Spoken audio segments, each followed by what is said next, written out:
I have this mare in my patient file, and I'd like to make a flush log quick data entry for her.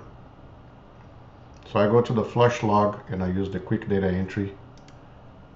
So her Clouds Run Sister is her nickname. I'm gonna try by her nickname. Sister, nothing comes up. Clouds Heaven, it's a different one, not 25, I want the 23.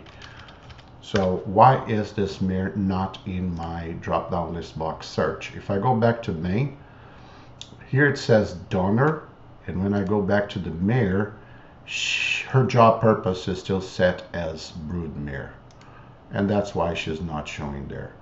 I can leave her as broodmare and also set as donor and save. Now if I go back to my flush quick data entry and look for sister, there she is.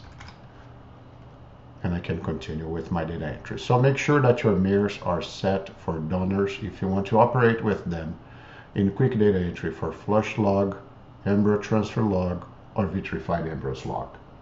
Thanks for watching.